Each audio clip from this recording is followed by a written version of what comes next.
एक ही रागनी है जो मुझे आती है, उसमें जो मुझे कहा जाता है कि आप माफ़ी की बात क्यों करते हैं, तो आप जिस वक़्त खुद फंसे होते हैं किसी भी वजह से, मेनली दो बातें होती हैं। या तो वो आपकी आजमाइश होती है,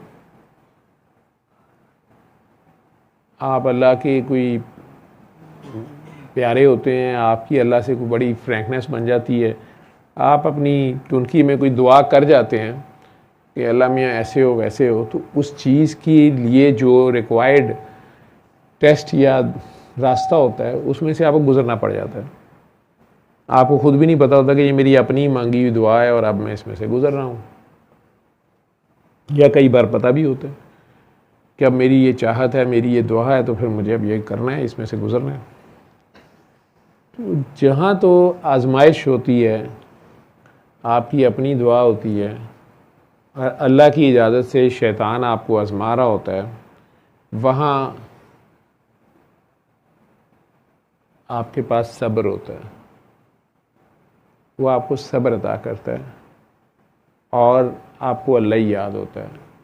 आप दुनियावी दौड़ भाग कर रहे होते हैं, जो भी तरीक़ाकार होता है, बशरी तकाज़ों में इलाज कराना है, थाने कचहरी जाना है, खुदा न खास्ता जो कुछ भी करना है वो आप कर रहे होते हैं, लेकिन आपके पास एक सब्र और ये यकीन पता होता है कि ये सारी कोशिश या दौड़भाग तो मैं कर रहा हूँ, लेकिन इसमें जो नतीजा है वो मेरे अल्लाह नहीं देना मुझे। वो आप किसी ना इंसान से उम्मीद लगा के बैठे होते हैं, ना ही आपका ये क्लेम होता है कि जो मेरी कोशिश या मेरी दौड़ भाग है ये इतनी अच्छी है, या मेरी एग्ज़ाम की प्रेपरेशन इतनी अच्छी है कि मैंने तो गोल्ड मेडल लेना ही लेना है। नहीं, वो आपको पता होता है कि कोशिश मैंने करनी ज़रूर है, अपनी पूरी कोशिश करनी है, मकदूर भर करनी है, लेकिन इसमें जो बरकत डालनी है और इसमें जो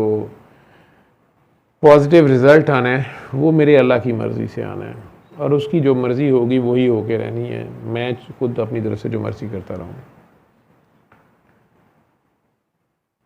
लेकिन अगर मेरी तरह आप कोई मेरे जैसे कोई गुनाहगार हैं और आपने खुद ही कोई गलती की होती है, तो फिर अभी अल्लाह की सज़ा का तो दिन एक मुकर्रर है, ये दुनिया आपको नहीं छोड़ती, तो आप मकाफ़ात अमल या जिसे कहते हैं कि अपने किए धरे में फंसे होते हैं। क्या आप ये रहे होते हैं किसी का कीता कराया है,